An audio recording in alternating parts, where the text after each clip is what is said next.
અને આજ રાતે પ્રાર્થનાની અંદર સ્વાગત કરીએ છીએ। એકત્ર થઈને આપણે સર્વો પ્રભુની આરાધના કરીએ। નાની અને ટૂંકી પ્રાર્થના કરીશું। ધન્યવાદ મારા મહિમાના સ્વામી મારા ઈશ્વર, હાલેલુયા, સ્તુતિ કરીએ છીએ બાપ। આખો દિવસ ભરી સંભાળ બચાવ રખવાલી કરી તેવી રીતના આખો દિવસ ભરી સંભાળ્યા તેમજ આખો રાત્ર ભરી સંભાળજો પરમેશ્વર પિતા પ્રભુ।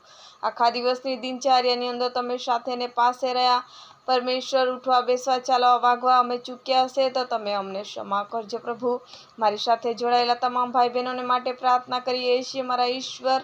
આખા દિવસની અંદર તમે સંભાળ્યા, મુસાફરીની અંદર સંભાળ્યા, ઢોઢાકની અંદર તમે આશીર્વદિત કર્યા, વેશ્ય ધંધાની અંદર તમે આશીર્વદિત કર્યા, મુસાફરીની અંદર સાથે ને પાસે રહ્યા, પોતાના કુટુંબ સાથે તમે એકત્ર કર્યા માટે અમે તમારો પુષ્કળ આભાર માનીએ છીએ પ્રભુ રાજા। ઓ મારા ઈશ્વર, જ્યારે ઊંઘી જશે ત્યારે તમે સર્વોને મીઠી અને ગોળ નિંદ્રા આપજો। મિખાએલ ગાબ્રિએલ દૂતોની રખવાલી કરજો, પવિત્ર આત્માની બાઉન્ડ્રી લગાડજો અને ઉઠીને સૌપ્રથમ તમને માન, મહિમા, સન્માન આપનારા બાળકો બને એવું તમે થવા દેજો પ્રભુજી। અમારી ઈચ્છાને પણ તમારી ઈચ્છામાં તમે ચલાવો ને દોરાવો બાપ। યેશુ મસીહ તારા નામથી માંગીએ છીએ ટૂંકી વિનંતી, ઉદ્ધાર કરતા વાલા પ્રભુ યેશુ તારા નામથી માંગીએ છીએ બાપ। આમીન, આમીન, આમીન।